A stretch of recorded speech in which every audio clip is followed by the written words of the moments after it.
Hello friends, welcome to my YouTube channel DJP electrical. तो friends, इस channel के बारे में मैंने आपको पिछले लेक्चर में बहुत कुछ बता रखा है। हम लोग इलेक्ट्रिकल वायरिंग पढ़ रहे हैं और इलेक्ट्रिकल वायरिंग में हम लोग पावर वायरिंग शुरू किए थे और पावर वायरिंग का हमने एक छोटा सा क्वेश्चन उठाया था और उस क्वेश्चन पे देखिए हमने क्या बात कर रखा था कि ये कुछ इसका सिंगल लाइन डायग्राम हमने ऐसा आपको बनाया था। पिछली क्लास में आपकी हमारी इतनी बात हो गई थी कि इसका सिंगल लाइन डायग्राम कुछ ऐसा बनेगा जो कि ये 5 एचपी की मोटर है। पंपिंग सेट का हमने एक क्वेश्चन उठाया था कि एक पंपिंग सेट लगाना है, 5 एचपी की मोटर है, उसके लिए आप सारा एस्टिमेटिंग कास्टिंग करिए, सिंगल लाइन डायग्राम बनाइए, ये सब बातें हमारी होनी थी। तो इतना बात हमने कर लिया था कि हमने सिंगल लाइन डायग्राम बना लिया था और ये 2.5 मीटर, ये 0.5, ये 0.2 मीटर, ये 0.2 मीटर, 0.1 मीटर, 0.2 मीटर, सारा डाटा मीटर में है। मैंने आपको बता दिया था कि कैसे और कहां से आएगा, स्टैंडर्ड भी लिखवा दिया था मैंने थ्योरी के पार्ट पे। ये आपको डॉटेड लाइन दिख रहा होगा, ये आयरन बोर्ड है। एक बोर्ड पे मोटर स्विच और डीओएल स्टार्टर जो कि मोटर के पास में होता है हमने लगाया था। उसके बाद क्या किया था कि एक मेन स्विच काफी जो दूर होता है, जहां पे भी हमको लगाना होता है एंट्री पॉइंट पे, हमने एक मेन स्विच लगा दिया था, उसको भी हमने आयरन बोर्ड पे लगाया था। ये डॉटेड लाइन बता रहा है कि आयरन बोर्ड पे लगा हुआ है, इसका और कोई खास मतलब नहीं है। यहां से यहां की दूरी 1.5 मीटर होनी है। आप देख लीजिएगा कि जब आपने देखा था लेआउट, तो लेआउट देखने पे ये टोटल 3 मीटर का था। ये कितना था? 3 मीटर। देखिए आपके सामने कुछ ऐसा लेआउट मिला था, ये 3 मीटर का था टोटल, यहां से 3 मीटर था। ये आपको भी पता है कि एक मोटर का डिस्टेंस छोड़ के हमारा मतलब 1 मीटर का डिस्टेंस ऊपर से और नीचे से छोड़ के लगा था हमारा मोटर। इधर से 0.5 छूटा हुआ था। कितना छोटा था? 0.5। तो अब देखिए टोटल 3 मीटर है। अगर आप आधा इधर छोड़ दो, एक इधर छोड़ दो, तो आधा और एक मिलकर कितना हो गया? 1.5 हो गया। तो बीच में बचा 1.5 ही ना, क्योंकि टोटल डिस्टेंस तो 3 मीटर है। एक इधर आधा इधर, तो बीच में कितना हो गया? 1.5 मीटर। ये मैंने आपको कल के क्लास में बताया था इतना। अब आइए इससे आगे हमें क्या करना है वो देखते हैं, ठीक है। तो अभी आप लोगों ने अगर कॉपी पेन नहीं लिया है तो कॉपी पेन ले लीजिए, क्योंकि मेरी क्लास जब भी आप देखें कॉपी पेन के साथ देखें। और जो लोग नए स्टूडेंट्स हैं उनके लिए मैं रिक्वेस्ट करता हूं कि चैनल पे आइए और प्लेलिस्ट को ओपन करके एक तरफ से वीडियो देखिए। अगर आप बीच से वीडियो देखोगे तो हो सकता है कि आपको समस्या आए, कुछ प्रॉब्लम हो पढ़ने में, लेकिन आप शुरू से देखोगे तो सारा कंटेंट आपको एक तरफ से मिलता हुआ चलेगा। ये हमारा यूट्यूब चैनल है डीजेपी इलेक्ट्रिकल नाम से। टेलीग्राम चैनल भी सेम इसी नाम से डीजेपी इलेक्ट्रिकल से, आप वहां जुड़ के हमारे साथ जुड़ सकते हैं। कोई भी क्वेश्चन हो, कोई भी क्वेरी हो, डायरेक्ट हम आपको वहां पर रिप्लाई देंगे, ठीक है। डिप्लोमा और आईटीआई दोनों स्टूडेंट इसका फायदा उठा सकते हैं। नो डाउट आपको अच्छा खासा कंटेंट मिलेगा। अभी हम लोग क्या पढ़ रहे हैं? ड्राइंग पढ़ रहे हैं। ड्राइंग जैसे ही खत्म होगा हम लोग बेसिक भी कवर करेंगे, मशीन भी कवर करेंगे, और भी जो आपको इंपॉर्टेंट लगेगा आप जैसा कमेंट करोगे उसको भी हम लोग कवर करेंगे बारी बारी से। ऐसे ही आराम से पढ़ते जाएंगे, ठीक है।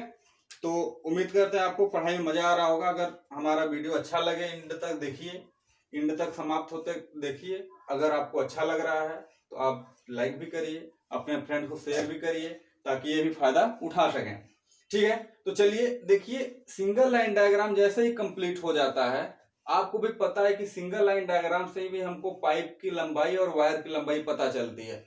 पिछले भी हमने आपको इंटरनल वायरिंग में बताया था कि जैसे ही आप सिंगल लाइन डायग्राम बना के कंप्लीट करोगे, तुरंत आप वायर की लंबाई और पाइप की लंबाई निकाल लोगे। सेम यहाँ भी वही करना है। आई थिंक जो भी स्टेप रहा हो, 5-6 स्टेप रहा होगा, उसके आगे से आप नोट करिए। ये सिंगल लाइन डायग्राम के जस्ट बाद वाहक नली व केबल की माप, वाहक नली व केबल की माप। सिंगल लाइन डायग्राम से देखिए कैसे हम लोग निकालते हैं।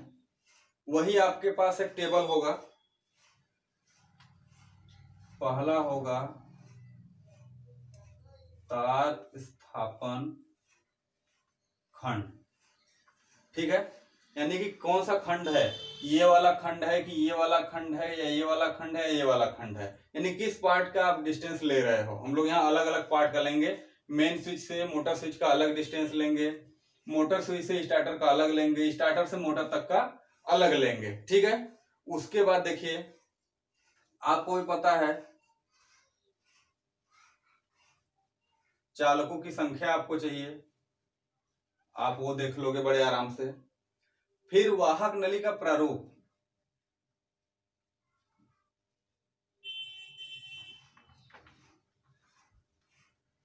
वाहक नली का प्रारूप से मतलब ये है कि अभी जब आप इंटरनल वायरिंग पढ़ रहे थे तो आप सेम पाइप हर जगह यूज कर रहे थे, लेकिन मैंने जब आपको पावर वायरिंग पढ़ाया तो वहां बताया कि कहीं कहीं आपको रिजिड पाइप यूज करना है, कहीं कहीं फ्लेक्सिबल पाइप, वो आप अच्छे से जानते हो, मैंने आपको बता रखा है। तो उस टाइप को हमें देखना है, कहाँ हम दृढ़ लेंगे, कहाँ हम सुनम में लेंगे, ठीक है। तो ये हो जाएगा उसके प्रारूप पे, टाइप पे। फिर आएगा वाहक नली की माप, वाहक नली की माप, आप माप ले लोगे। फिर उसके बाद वाहक नली की लंबाई ले लोगे। फिर उसके बाद आपको चाहिए चालक की लंबाई, ठीक है। ये आपको टेबल पहले भी पता था, अब भी पता है, क्योंकि जब भी आप निकालने जाओगे डिस्टेंस, केबल का डिस्टेंस हो चाहे पाइप का डिस्टेंस हो, सिंगल लाइन डायग्राम से निकलेगा और ये सिंगल लाइन डायग्राम के बाद जस्ट एक टेबल बनेगा। तो उम्मीद करता हूं आपको ये टेबल पहले से याद होगा। इसमें चेंज सिर्फ ये पार्ट हुआ है, देखिएगा ध्यान से, क्योंकि इसमें टाइप आ गया है, कौन सा पाइप का टाइप आप यूज करोगे। तो आप इसको एडिट कर लीजिए अपने कॉपी में और पुराने वाले से अपना काम चलाइए, आपको बार बार चीजें याद करने की जरूरत नहीं है। तो देखिए पहला क्या है, पहला देखिएगा क्या है, मेन स्विच से मोटर स्विच तक, मेन, नोट करते हुए चलिएगा, अगर आपको साफ दिखे ना तो आप नोट कर लीजिए, क्योंकि हमारे पास जगह थोड़ा कम है। मेन स्विच से मोटर स्विच तक, ठीक है, पहला पार्ट हो गया। अब देखिए चालकों की संख्या कितनी है, तो आपने नंबर ऑफ 3 ले रखा है पहले से ही। अब वाहक नली का प्रारूप, अब आप बताइए कि मैं इसको फिर से यहां बताऊं, अगर आपको मैं बताना शुरू करूं कि हाँ वाहक नली आप जब यूज करोगे यहां से यहां तक तो दृढ़ करोगे, आगे सुनम में करोगे, फिर आगे आप चाहो तो सुनम में ले लो चाहे दृढ़ ले लो, आपके ऊपर है। तो इस सब चीज से बचने के लिए मैंने आपको स्टार्टिंग में ही लिखवा दिया था कि जब आप मेन स्विच से मोटर स्विच जाओगे तो आपको रिजिड ही यूज करना है। कौन सा करना है, रिजिड ही करना है, ठीक है, यानी कि दृढ़ हो गया। अब वाहक नली की माप आपको पता ही कि 25 mm लोगे आप, ये mm में होगा, ये भी मीटर में होगा, ये भी मीटर में होगा, ठीक है। चलिए अब वाहक नली की लंबाई कितनी है, तो आपको भी पता है कि यहां से यहां तक की डिस्टेंस कितना है, 1.5 मीटर। अब अगर आपको तार की लंबाई मैं पूछूं तो आप वही तो करोगे, 1.5 गुणे 3, तो ये आ जाएगा 4.5 मीटर। बताइए तार की लंबाई निकाल लोगे आप, बड़े आराम से निकाल लोगे। अब आप आइए दूसरे पार्ट पे, देखिए दूसरा क्या है, मोटर स्विच से स्टार्टर तक, यही तो है, मोटर स्विच से स्टार्टर तक, मोटर स्विच से स्टार्टर तक, यही तो डिस्टेंस चाहिए आपको। तो चलिए देखिए यहां से क्या होगा। अब आपको भी पता है कि यहाँ पे जब आप लगाते तो काफी मोड़ देना होता है, ये पास में होता है, तो आप यहाँ अगर हार्ड पाइप लगा दोगे, रिजिड पाइप, तो आपको प्रॉब्लम होने लगेगी। तो इस चीज से बचने के लिए आप क्या करते हो, पहले तार देख लो, तार कितना है, 3 है, और 3 तार के बाद पाइप कौन सी होगी, फ्लेक्सिबल होगी, फ्लेक्सिबल होगी, ठीक है। क्यों होगी, क्योंकि आपको पता कि स्टार्टर और ये मेन मोटर स्विच पास में लगे हुए हैं। अब अगर वो पास में लगे हुए हैं तो आपको मोड़ देना पड़ेगा, मोड़ दोगे, अगर हार्ड पाइप लोगे तो आपको काफी बेंड लगाना पड़ेगा, काफी हार्ड वर्क करना पड़ेगा, इसलिए हम, ये दूर होता है इसलिए हम यहाँ पे दे देते हैं। अब बाकी पास वाले को आप फ्लेक्सिबल पाइप दे दो, कोई दिक्कत नहीं है। साइज वही होगी 25, 3 के लिए। अब हाइट डिस्टेंस कितना होगा, तो मैंने आपको बताया था एक बार, ध्यान होगा आपको, कि मोटर स्विच और स्टार्टर तो काफी पास में है, इसलिए इनकी दूरी हम नगण्य मानते हैं कि मोटर स्विच जहां है वही ड्यूअल मतलब जो भी स्टार्टर होगा स्टार्टर भी वही है, इसलिए यहां से यहां तक का दूरी हमने 1.5 मीटर ले लिया। तो अब आपके दिमाग में ये क्वेश्चन बन रहा होगा कि सर फिर आपने यहां से यहां तक क्यों लिया? तो मैंने यहां से यहां तक इसलिए लिया कि हम मान के चलते हैं कि ये पास में है, लेकिन होगा तो कहीं बगल में ही उसके, और बगल में है अगर से तो वहां से वायर निकलेगा फिर इसमें जाके जुड़ेगा तो कुछ ना कुछ तो वायर लगेगा। अब ये वायर कहाँ से आएगा? अब आपके दिमाग में ये क्वेश्चन बनेगा कि ये वायर आएगा कहाँ से? तो इसी वायर को लेने के लिए हम लोग मान के चलते हैं कि 0.5 मीटर वायर कवर हो जाएगा इसमें। डिस्टेंस इनके बीच में हमें नहीं पता है, बहुत क्लोज है, लेकिन वायर जो लगेगा वो लगभग इतना कवर करेगा, तो इतने से हमारा काम चल जाएगा। तो फिर वही काम करेंगे, नंबर ये आपने पाइप लगा दिया कितना 0.5 मीटर यहाँ से यहाँ तक लग गया, तो 0.5 इंटू 3 करोगे तो आप क्या मिल जाएगा? आपको 1.5 मिल जाएगा। ये आपको हमें समझाना था कि अगर आप स्टार्टर और मोटर स्विच में डिस्टेंस नहीं मेंटेन कर पा रहे हो तो आप इनके बीच की लंबाई 0.5 लेके चलो। 4 तार होगा तो 4 से गुणा हो जाएगा, 3 तार होगा तो 3 से, 6 होगा तो 6 से। ठीक है, चलिए अब तीसरा आपको कहां से कहां तक है? स्टार्टर से मोटर तक। ठीक है, तो आप लिखेंगे स्टार्टर से मोटर तक, यही तो लिखना है आपको, स्टार्टर से मोटर तक। अब देखिए यहाँ पे भी क्या है, 3 वायर है।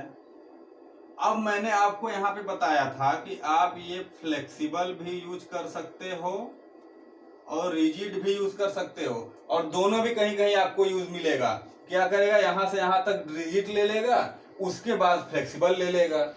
आप चाहो तो पूरा फ्लेक्सिबल यूज कर लो, हमें कोई दिक्कत नहीं है। तो हम क्या करेंगे, सिर्फ फ्लेक्सिबल यूज कर लेंगे, रिजिड नहीं लगाएंगे, क्योंकि आप अगर 2 पाइप लगाओगे तो आपको कपलर लगाना पड़ेगा, ये सब सारी चीजें लगानी पड़ेंगी। ठीक है, तो साइज वही रहेगा 25, क्योंकि 3 वायर ही जाने हैं। अब डिस्टेंस कितना हो जाएगा, अब आप ये देखो, अब ये 2.5 मीटर हो जाएगा प्लस ये 2.5 मीटर कहां से है, मैंने कल ही बता दिया था आपको। उसके बाद 0.2, 0.1, 0.2, ये कितना हो गया टोटल? 0.2, 0.1, 0.2। उसके बाद 0.5, 0.2, ये टोटल आपका डिस्टेंस आएगा 5 2 7 7 2 9 11 13, 5 2 7 7 7 2 9 10 2 12, 12 5 17, 2 1 3, 3.7 मीटर आपका ये आएगा। ठीक है, ये कितना आएगा? 3.7 मीटर। अब आपको वायर चाहिए तो 3.7 गुणे 3 करेंगे तो 21, 9 2 11, 11.1 मीटर आपका वायर निकल के चला आएगा। तो इतना आपको टेबल बनाना था। अब बताइए, आपको पाइप निकालने में और वायर की लंबाई निकालने में कोई दिक्कत तो मुझे लगता है नहीं आना चाहिए, इतना तो काम आप कर ही लोगे। ठीक है, तो चलिए अब आपने ये टेबल बना लिया तो आपको वायर की लंबाई मिल गई और पाइप की लंबाई मिल गई। तो लिख लीजिए नीचे, अतः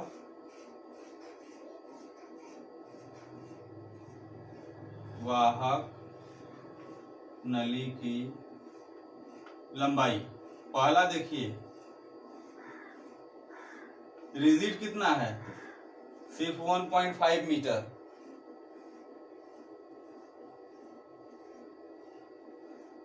फ्लेक्सिबल कितना है आपने जोड़ा, जोड़िए देखिए, ये 3.7 और ये 5, 4.2 हो जाएगा, तो 4.2 मीटर, यानी कि ये और ये फ्लेक्सिबल है और ये रिजिड है, ये इतना हो गया आपका ये। फिर ठीक है, फिर उसके बाद देखिए कुल केबल की लंबाई बराबर, अब आप इनको जोड़ दीजिए, 11, 1.5 और 4 को जोड़िए, 5 5 1 6, 6 5 11, 4 5 11 5 16 17, 17.1 मीटर। कितना आ गया? 17.1 मीटर आपका टोटल आ गया वायर। अगर आपको नीचे दिख नहीं रहा होगा तो आप ये नोट कर लीजिए कि कुल केबल की लंबाई बराबर 17.1 मीटर। आप इसको नोट कर लीजिए, ठीक है। तो चलिए, सिंगल लाइन डायग्राम से हमारा इतना ही काम होता है कि पाइप की लंबाई निकालना और वायर की लंबाई निकालना। ये आप अच्छे से ही जान रहे हो पहले से ही, क्योंकि आप हमारे साथ पहले से जुड़े हैं। जो लोग नए जुड़े हैं वो पिछला क्लास जरूर देखें एक बार, ठीक है। चलिए, अब देखिए हमें क्या करना है। जब पाइप की लंबाई मिल गई, वायर की लंबाई मिल गई, हमने सारा कुछ सेटअप कर लिया कि कैसे वायरिंग करनी है, कैसे क्या करना है, तो उसके बाद हमारा लास्ट स्टेप यही बचता है कि हम मटेरियल की कॉस्टिंग कर लें। यही तो मैंने आपको पहले ही बताया था कि जैसे आप सारा काम कर लो तो लास्ट में आपको बचता है मटेरियल की कॉस्टिंग करना। तो अब आप शुरू करोगे मटेरियल की कॉस्टिंग, ठीक है। तो आइए देखिए मटेरियल की कॉस्टिंग कैसे करनी होती है।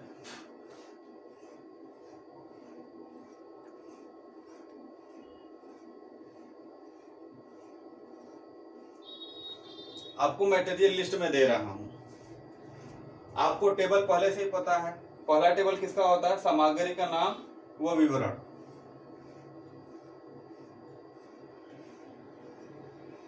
सामग्री का नाम व विवरण ये होता है। उसके जस्ट बाद में आपको मात्रा मिलता है, कितना मात्रा आप यूज करोगे, यही तो टेबल था।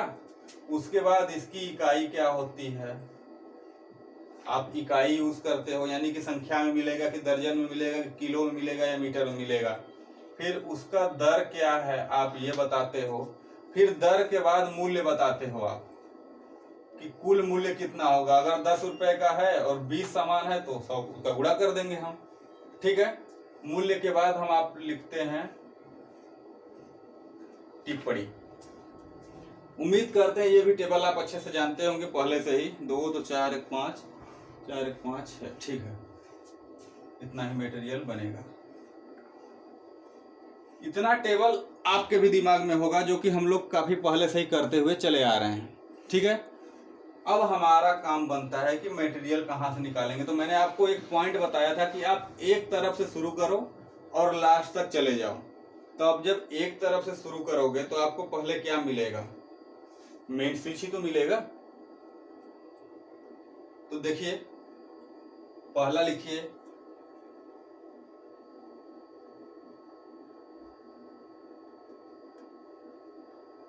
धातु आवरण बोर्ड। साइज होगा 25 centimetre by 30 centimetre by 7.5 centimetre और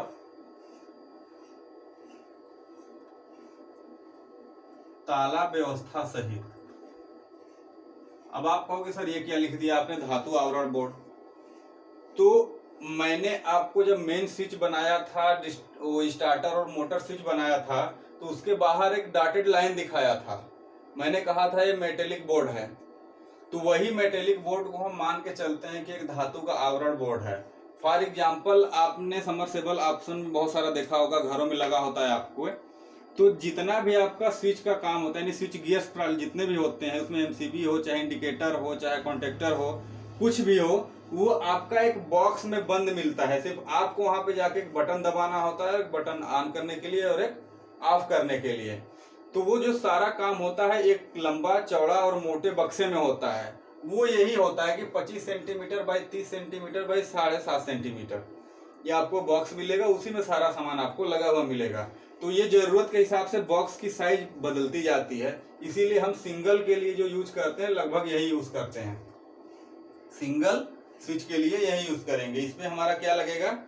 मेन स्विच लगेगा। टिप्पणी में आप लिख दीजिए मेन स्विच हेतु, यानी कि सामने वाला समझ जाएगा कि ये बॉक्स का वो क्या करेगा, मेन स्विच के लिए प्रयोग करेगा। चाहिए कितना आपको? एक चाहिए, क्योंकि आपको एक ही मेन स्विच लगाना है। ये आपको मिलेगा संख्या के हिसाब से। रेट अगर आप देखने जाओगे तो 150 से 200 रुपए के आसपास में वो बॉक्स मिल जाएगा आपको। कुछ नहीं होता, एक आयरन का बॉक्स होता है, उस पर हम पेंट वगैरह करके रखे होते हैं, उसमें खांचे खुदे होते हैं, ठीक है। तो टोटल मूल्य कितना हो जाएगा? 150 गुणे 1 यानी कि 100 50 रुपए। क्लियर। अब दूसरा देखिए, दूसरा ये है कि एंगल आयरन धातु बोर्ड।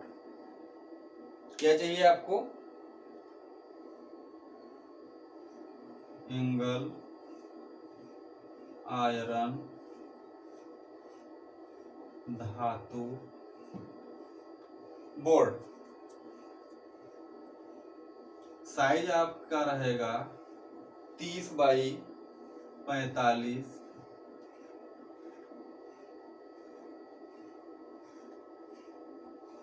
अब आप कहोगे ये क्या नया चैलेंज है?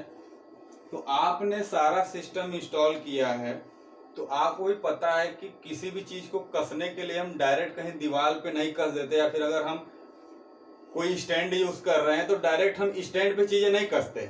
उसके लिए हम प्रॉपर एक बेस प्लेट लेते हैं, उस बेस प्लेट पे हम सारा मटेरियल अपना कसते हैं। तो ये जो बोर्ड है ये बेस प्लेट का काम करता है आपके लिए। तो आप ये बेस प्लेट का यूज करते हो। मेन स्विच के लिए ये भी होगा आपका,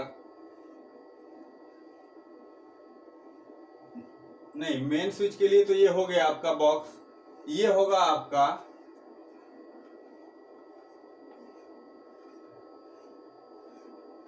मोटर स्विच एंड स्टार्टर के लिए। किसके लिए होगा? मोटर स्विच और स्टार्टर के लिए आप यूज में लाओगे इसको। अब आपको संख्या पता है, एक है और संख्या में मिलेगा। अब इसका रेट भी लगभग इसी के आसपास होता है, 2-4 रुपए का अंतर होता है, सेम वैसे ही मिलेगा। ठीक है। टोटल दाम कितना हो जाएगा? 155 ही होगा, क्योंकि एक ही चाहिए हमको, एक ही तो मोटर स्विच और स्टार्टर लगे हैं वहां पे। तो ये हो गया। हम मेन स्विच पे आ गए, मेन स्विच से आगे बढ़े, कहाँ चले गए? स्टार्टर के बेस प्लेट पे चले गए। अब आपको पता है कि आपको 11 एम्पियर करंट, 11.5 एम्पियर कैरी कराने, जो कि आपने एवरेज 1.5 गुना ज्यादा ले रखा है। तब आप ये ध्यान में रखोगे कि अब आप 11 एम्पियर कराना है तो कम से कम 16 एम्पियर का आप लोगे। वोल्टेज रेटिंग होगी 50 वोल्ट। ये होगा, क्या होगा ये?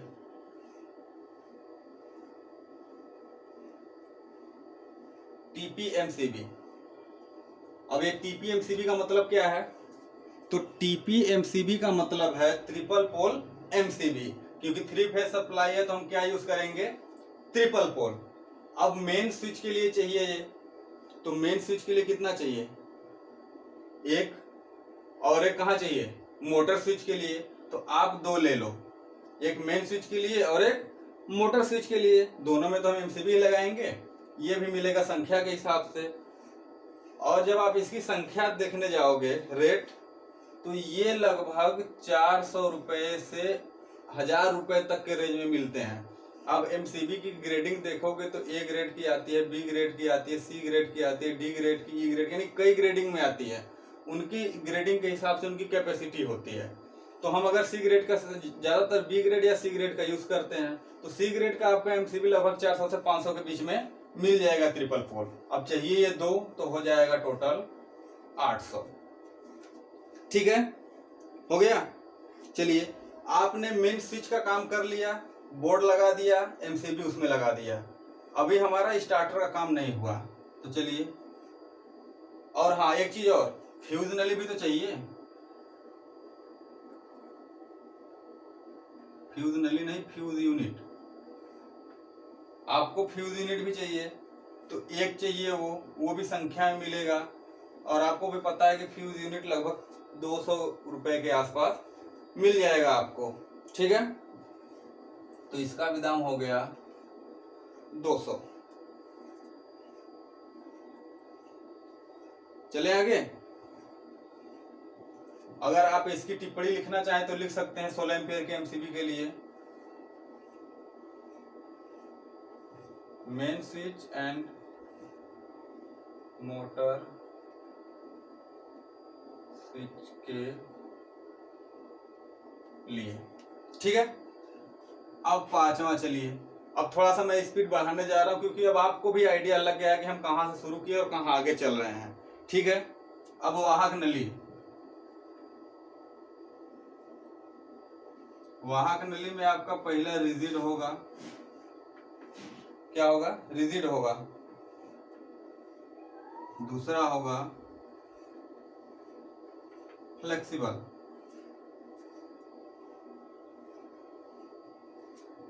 ये कितना चाहिए आपको? तो 1.65 मीटर चाहिए, यूनिट मीटर में होगी। अब आप बोलोगे ये कहां से आ गया, तो आप तुरंत टिप्पणी में लिखिए 10% अतिरिक्त। आपको लेने आता है 10% एक्स्ट्रा, तो 1.5 था, हमने 10% उसका एक्स्ट्रा ले लिया, तो ये इतना हो गया। इसकी अगर आप रेटिंग देखोगे तो लगभग आपको 20 रुपए पर मीटर के आसपास मिलेगा। इसकी रेटिंग कितनी है? रेट 20 रुपए पर मीटर के आसपास। अगर आप 20 का इसमें गुणा करेंगे तो कितना बन के आएगा आपका? लगभग करके देखिएगा 33 रुपए बनेगा। कितना बनेगा? 33 रुपए। अब फ्लेक्सिबल कितना है? तो फ्लेक्सिबल आपका 4 समथिंग था,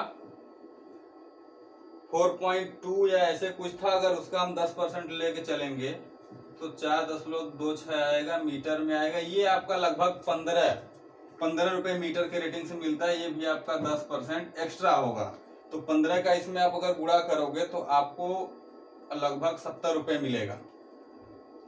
अब इतनी चीजें मैं इसलिए तेज लेके चल रहा हूं कि आपको कई बार मैंने ऐसा बता रखा है कि अब 10% एक्स्ट्रा आपको लेने आता है, इसका 10% एक्स्ट्रा आपको लेने आता है। मैंने रिजिड वाहक की लंबाई, रिजिड पाइप की लंबाई और फ्लेक्सिबल पाइप की लंबाई दोनों को आपको पहले ही टेबल बना के दिखा रखी है। तो इनको बार बार समझाने का मतलब है बोरिंग करना आपको, तो मैं आगे जस्ट निकल रहा हूं। ठीक है, अब देखिए, आपने मेन स्विच ले लिया, स्टार्टर ले लिया, फ्यूज यूनिट ले लिया, पाइप ले लिया, तो आपको वायर भी तो चाहिए। तो लिखेंगे 2.5 mm square aluminium square single core square single core aluminium cable, aluminium conductor,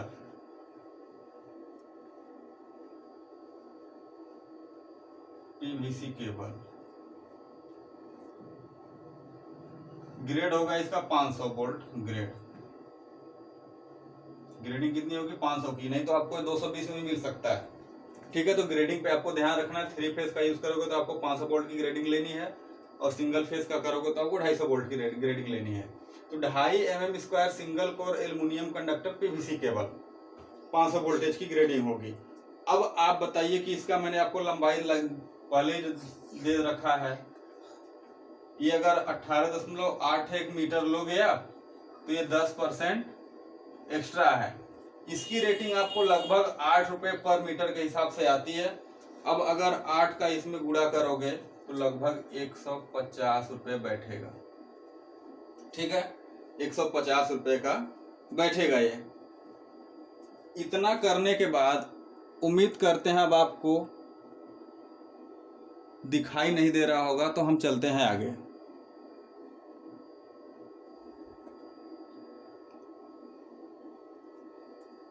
ठीक है, वाहक नली हो गया हमारा, फ्लेक्सिबल और रिजिड दोनों।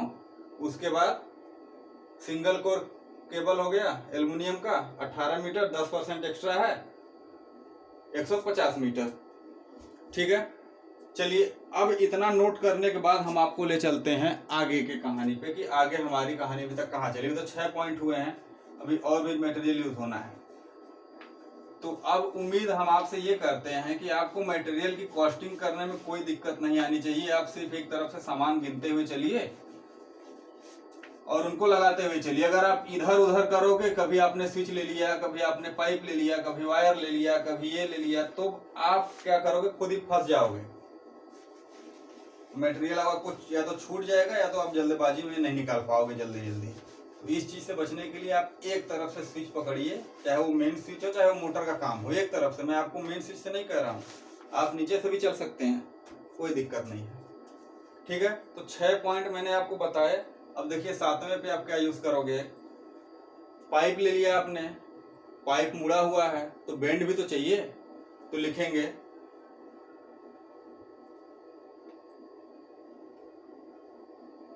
वाहक नली मोड़ 25 mm। कितना चाहिए आपको? 2। अब आप सिंगल लाइन डायग्राम या एस्टिमेटिक डायग्राम उठा के देखिए, रिजिड पाइप में ही हमको बेंड की जरूरत पड़ेगी, फ्लेक्सिबल तो ऑटोमेटिक मुड़ जाएगा उसी के साथ, फ्लेक्सिबल में तो हम बेंड लगाएंगे नहीं। रिजिड में देखिए 2 जगह बेंड है, एक जब मेन स्विच से उठ के गया है और फिर जब एक मोटर स्विच में आया है।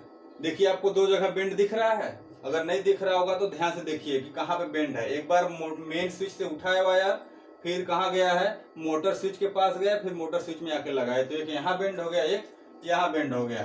तो ये 2 बेंड हमको चाहिए, इसकी संख्या मतलब संख्या में मिलेगा आपको। रेट क्या होगा? वही लगभग आपको रेट मिलेगा 5 रुपए पर पीस के हिसाब से, तो ये रेट हो जाएगा 10। ठीक, चलिए अब नेक्स्ट देखते हैं आपको।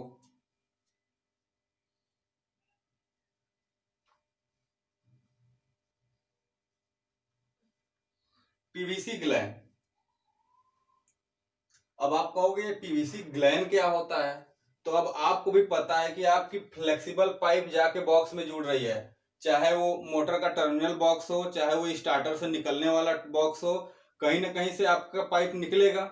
तो पाइप निकलेगा तो पाइप डायरेक्ट जाकर उसमें जुड़ तो जाएगा नहीं, उसको जोड़ने के लिए कोई हमारे पास मटेरियल होना चाहिए ना।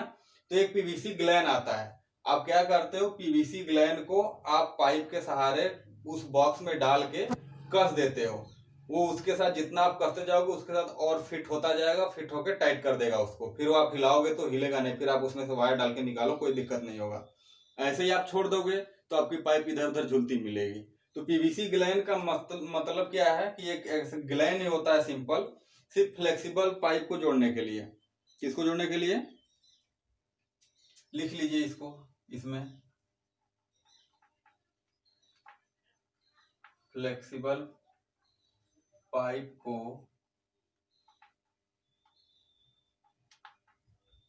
मोटर स्विच,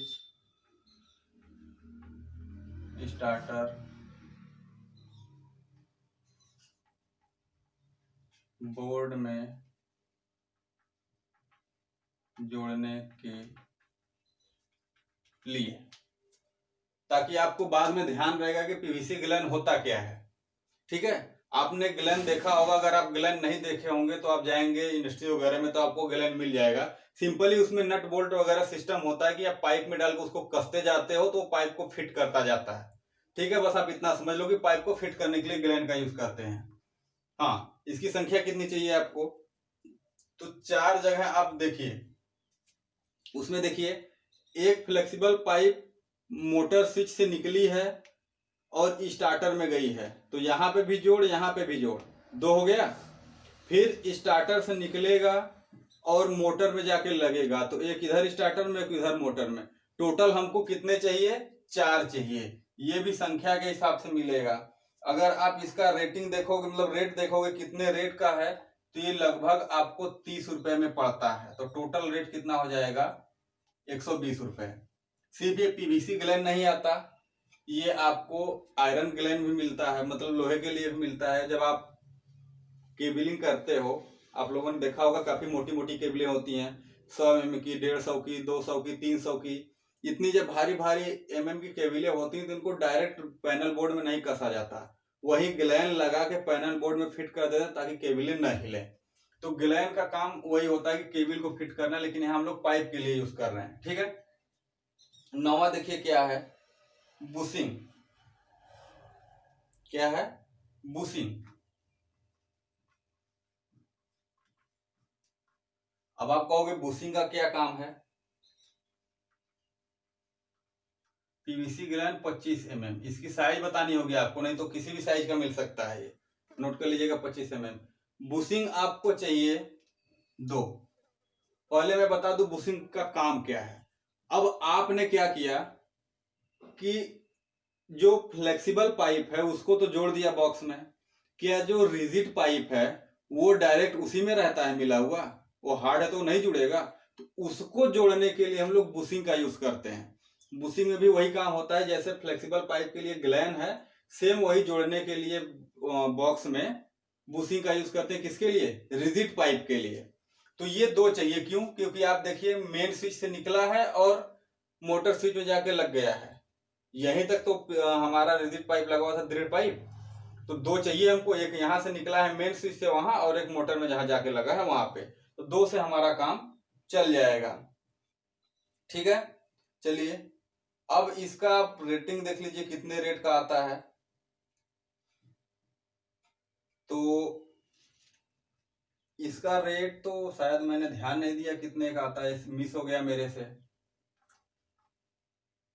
रेटिंग लगभग इसी के बराबर होती है, ज्यादा इधर उधर कुछ नहीं होता। हाँ, इसकी टिप्पणी लिख लीजिए आप।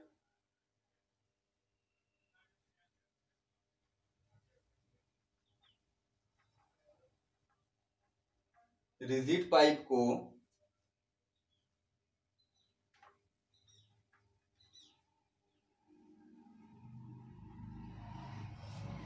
बोर्ड में कसने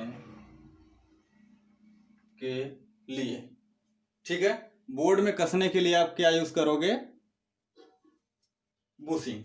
लगभग इसका रेट भी वही आता है 30-35 के आसपास, तो आप इसको भी 30 मान के चल सकते हो, तो ये हो जाएगा 60 रुपए। ठीक है, इतना काम जब आपने कर लिया तो देखिए अब आपको क्या करना है। नट बोल्ट चाहिए, क्यों, क्योंकि अब आपने मेन स्विच ले लिया, स्टार्टर ले लिया, मोटर स्विच ले लिया, पाइप ले लिया, पीवीसी ले लिया, मतलब जो पाइप है वो ले लिया, फिर उसके बाद उसका जो बेंड ले लिया, उसको जोड़ने कसने के लिए ले लिया, तो आपको नट बोल्ट भी चाहिए ताकि मोटर के फाउंडेशन पे आप कस सको। पैनल बोर्ड को कहीं कसना हो, जैसे कि आपने ले लिया बेस प्लेट, उस पर आपको बॉक्स कसना है, तो उस पर आपको नट बोल्ट चाहिए। तो ये नट बोल्ट साइज में आता है, तो आप जाओगे तो बोलोगे कि 10 mm बाई 30 mm का आप नट बोल्ट हमें दे दो। ये आपको चाहिए 8 पीस, 8 से 10 पीस चाहिए होता है, हमने 8 पीस ले लिया। ये भी आपको संख्या में मिलेगा, इसका रेटिंग 2 रुपए के आसपास होती है, तो ये हो जाएगा 16 रुपए। ठीक है, उसके बाद आपका सारा काम लगभग हो गया। अब आपको पता है कि अर्थिंग करना होता है, क्या होता है, अर्थिंग करना होता है। अब मेरा क्वेश्चन आपसे ये बनता है कि अर्थिंग कितनी करेंगे, 2 करेंगे, 3 करेंगे, सिर्फ एक से ही काम चल जाएगा। अब आप बताइए क्या करेंगे,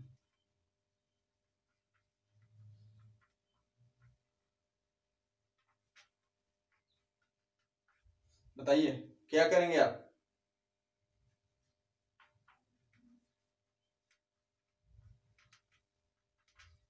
जी हाँ, बिल्कुल, जितने लोगों ने सोचा कि 2 अर्थिंग करेंगे वो बिल्कुल सही है, जिन्होंने सोचा कि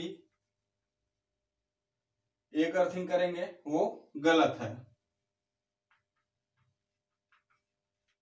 ये देखिए, हमें अर्थिंग करनी है, 2 सेट चाहिए, ये भी आपको संख्या में मिलता है, और एक अर्थिंग का दाम लगभग 1500 रुपये आता है, तो ये हो जाएगा 3000। कितना हो जाएगा, 3000। ठीक है, फिर उसके बाद जीआई पाइप, हाँ आपको पाइप भी चाहिए वायर को अर्थिंग से आगे हमारे मोटर पास ले जाने के लिए। आप ऐसे ही तो तार सीधे ले नहीं जाओगे, अर्थिंग कर दिया, अर्थिंग जब बाहर निकलेगा तो आपको मोटर तक ले जाना होगा ना। तो हम क्या करते हैं, लगभग 10 मीटर की दूरी पे अर्थिंग करते हैं, तो ये हम 10 मीटर ले लेंगे, और इस पाइप की जो दाम होती है लगभग 10 रुपए पर मीटर के हिसाब से ही होती है। तो आपने ये ले लिया। अब 8 SWG GI वायर आपने ले लिया, अर्थिंग को जोड़ने के लिए पाइप के अंदर से चला जाएगा, तो ये लगभग आपको 25 मीटर चाहिए, और जिसकी दाम है वो 5 रुपए पर मीटर के आसपास आपको मिलेगी, तो इसका हो जाएगा 125 रुपए। ये इतना काम करने के बाद लगभग आप फ्री हो जाओगे कि हाँ मेरा काम हो गया। अब आपको 2-3 चीजें और लेनी है। एक होता है कासन प्लेट, और एक होता है shock treatment chart, shock treatment chart. ये फॉर्मेलिटी के लिए है, आपको रखना होता ताकि इन केस आपको शॉक वगैरह लग जाए तो क्या क्या इसमें फॉलो करना है, ये सब डिटेल इसमें लिखा होता है। कॉशन प्लेट में क्या क्या सावधानियां बरतनी होती हैं ये लिखा होता है। आप कहीं भी विजिट करने जाओगे तो सारी चीजें ऐसे ही देखने को मिल जाती है, जहाँ पे टंगा होता है कहीं धूल वगैरह बैठ रहा होता है, कोई देखने वाला यहाँ पे नहीं होता है उसको, तो ये आप एक एक ले लो ना, उसकी सफाई होती है। ये आपको मिलेगा संख्या के हिसाब से, ये भी संख्या के हिसाब से। चार्ट ही होता है कैलेंडर की तरह, 10 रुपए के आसपास मिल जाएगा। तो ये भी 10 रुपए, ये भी 10 रुपए। अब बताइए कि इतना दाम में आपको कोई दिक्कत, मुझे तो नहीं लगता कि आना चाहिए। ठीक है,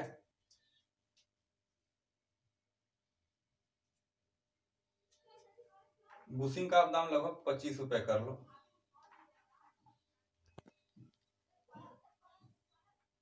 25 के आसपास ही मिलेगा। ठीक है, तो हो गया ये।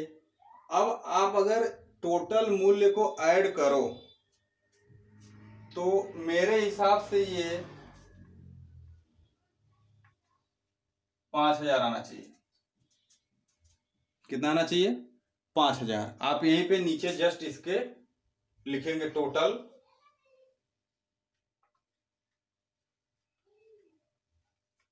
हो सकता है आपको दिख ना रहा हो तो आप उसी के जस्ट नीचे अपने कॉपी में ये टोटल लिख लीजिए 5000, इसीलिए मैंने ऊपर ये लिख दिया।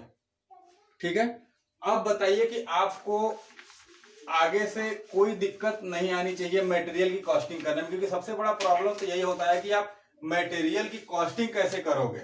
बच्चे कहते हैं सर डिटेल तो हम लिख लेते हैं, डायग्राम बना लेते हैं, मटेरियल पूरा नहीं लिख पाते। तो मटेरियल पूरा लिखने का यही सबसे सॉलिड तरीका है कि आप क्या करो, सीधा एक तरफ से शुरू करो और उसको लिखते हुए चले जाओ। जो जो चीजें आपको मिलती जाएंगी, जैसे मेन स्विच से शुरू किया तो मेन स्विच में क्या क्या लगेगा, फिर स्टार्टर में क्या क्या लगेगा, मोटर स्विच में क्या क्या लगेगा, फिर उन पे जो वायर गया है, पाइप गया है, कैसे कैसे गया है, इतना कुछ आपको करना होता है। तो जब आप ये कर लोगे तो अब उसके आगे जब आपने मटेरियल लिख लिया, मटेरियल कॉस्ट आ गया आपका लगभग 5000, इतना आया। ठीक है,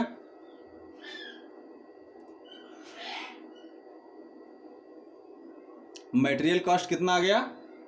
लगभग 5000। अब उसके बाद देखिए ये मटेरियल कॉस्ट तो टोटल 5000 आ गया, लेकिन इसे तो काम चलने वाला नहीं है। इसमें हमारा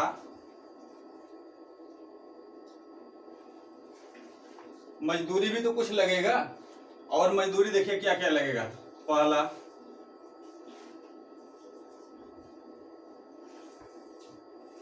सिविल वर्क, इसमें हम मान के चलते हैं कि 1000 रुपए खर्च आया होगा। Civil work in the sense trench वगैरह खोदना है,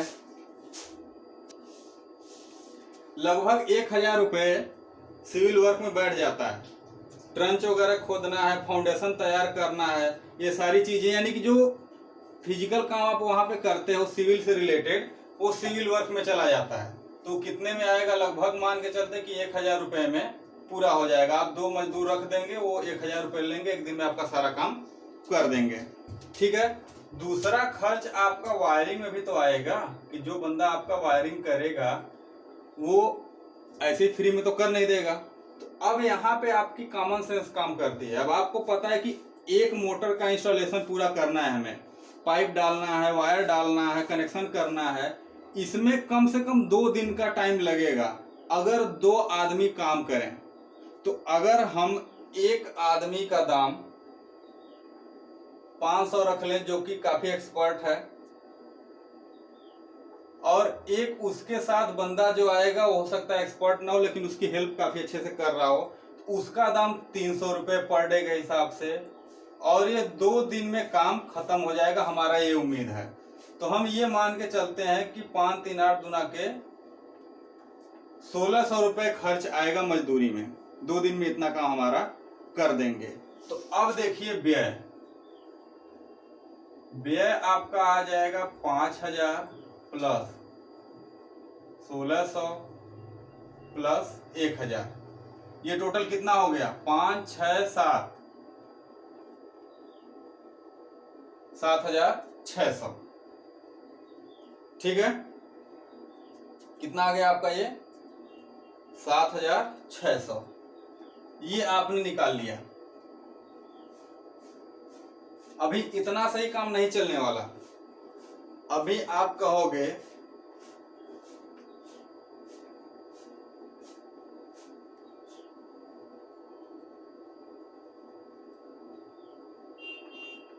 आकस्मिक व्यय भी तो 5% आपको चाहिए, तो आप क्या करोगे? 7600 का 5% आप निकाल लोगे, कितना आएगा?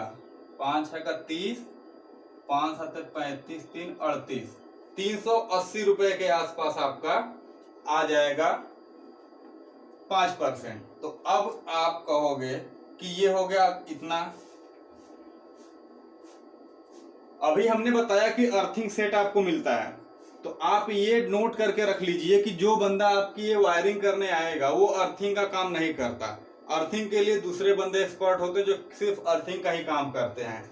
तो अर्थिंग के लिए भी आपको कुछ आदमी रखने पड़ेंगे जो अर्थिंग के एक्सपर्ट हो, तो वो आके आपके अर्थिंग को कर देंगे। तो वो लेंगे कुछ अपना पैसा, तो भू संपर्कन में चला जाएगा। भू संपर्कन में व्यय, उनका फिक्स रेट होता है कि आपकी वो एक अर्थिंग करेंगे तो 500 रुपए लेंगे, तो 2 अर्थिंग करनी है तो 1000 रुपए लेके आपसे चले जाएंगे। 3 अर्थिंग कराओगे 1500 ले लेंगे। ये आपका अर्थिंग का ये 5% एक्स्ट्रा, और ये material cost plus labour cost अगर हम जोड़ दें तब जाके कुल व्यय मिलेगा आपको, वो मिलेगा 7600 प्लस 380 प्लस 1000। अब आप इनको जोड़िए, देखिए कितना आ रहा है। ये आपका लगभग 9000 के आसपास आएगा। इसको आप अगर जोड़ दें 76 8600 380 0 8 639 8 8980, ये आपका टोटल कास्ट है, यानी कि 8980 रुपए आपको टोटल खर्च करने हैं। ये रहा आपका टोटल मटेरियल कॉस्ट। ठीक है, तो चलिए ये क्वेश्चन कंप्लीट हुआ। मैं आपको फिर से एक बार शॉर्ट रिकॉल करा देता हूं कि हमने क्या क्या किया। देखिए आप लोग अपना पुराना पन्ना पलटिए, जहां से हमने क्वेश्चन आपको दिया था उस क्वेश्चन में मैंने आपको जो जो निकालना था बताने के बाद सीधा मैंने कहा पहला स्टेप लीजिए। मैं इसको मिटा दे रहा हूं, फिर आपको अच्छे से समझ में आएगा कि हमने क्या क्या किया। आपने नोट कर लिया होगा। अब देखिए क्या क्या हुआ था। आपने पहला लिया पूर्वानुमान, ये नोट कर लिया आपने पूर्वानुमान। उसके बाद जब आपका पूर्वानुमान हो गया तो दूसरा पॉइंट सीधे आपके दिमाग में आया कि कैलकुलेशन कर लेते हैं। कैलकुलेशन करके आपने टोटल करंट निकाल लिया। वो कैसे निकाला आपको पता है। फिर तीसरा देखिए आपने लेआउट बनाया जो कि आपके क्वेश्चन में दिया हुआ था। फिर जस्ट उसके बाद एस्टिमेटिक डायग्राम बना दिया ताकि हमें पता चल जाए कि हम कैसे कैसे वायरिंग करेंगे। जैसे ही आपने एस्टिमेटिक डायग्राम बनाया फिर उसके जस्ट बाद आपको मिल गया कि इसका हमें सिंगल लाइन डायग्राम भी चाहिए। इसके बिना हमारा कुछ नहीं होने वाला। अगर कोई आपसे पूछ दे कि सिंगल लाइन डायग्राम क्यों आवश्यक है, इसके बिना भी तो काम चल सकता है कि आपने एस्टिमेटिक दे दिया, अगला वाला आएगा वायर ऐसे ऐसे ही खींच देगा, तो उसको सिंगल लाइन देने की क्या जरूरत है। तो आपका जवाब होगा सिंगल लाइन डायग्राम उसके लिए नहीं हमारे लिए है, ताकि हम ये निकाल सकें कि कितना खर्चा आएगा। यहीं से हमको पाइप की लंबाई मिलेगी, वायर की लंबाई मिलेगी। ठीक है, उसके जस्ट बाद आपने वाहक नली व केबल की लंबाई निकाल ली। जब आपकी लंबाई वगैरह निकल गई तो आपने मटेरियल लिस्ट बना लिया कि आपको कितनी मटेरियल चाहिए। आपका जैसे ही मटेरियल लिस्ट तैयार हुआ, आपने कॉस्टिंग कर दी कि कितना खर्चा आएगा। वो मैंने आज के क्लास में आपको बताया कि कॉस्टिंग आप कैसे करोगे। पहले मटेरियल का निकालोगे दाम, फिर उसके बाद मजदूरी निकालोगे, मजदूरी के बाद अलग से जो कुछ खर्च आ रहे हैं उनको आप ऐड कर लोगे। तो ये था एक छोटा सा क्वेश्चन जो आपको हमने समझाया। अब क्या करते हैं, नेक्स्ट क्लास में हम आपको एक और इससे अच्छे लेवल का क्वेश्चन लेके आएंगे जो अक्सर पावर वायरिंग कभी कभी पूछ लेता है। तो हम आपको दिखाएंगे कैसे क्वेश्चन हल होता है। ठीक है, चलिए तो आज के लिए इतना ही रहने देते हैं। इसको अच्छे से पढ़िए, ध्यान से देखिए कि क्या आपको चीज़ें समझ में नहीं आ रही हैं, फिर हमें कमेंट करके बताइए। और अगर आपको लेक्चर अच्छा लगा हो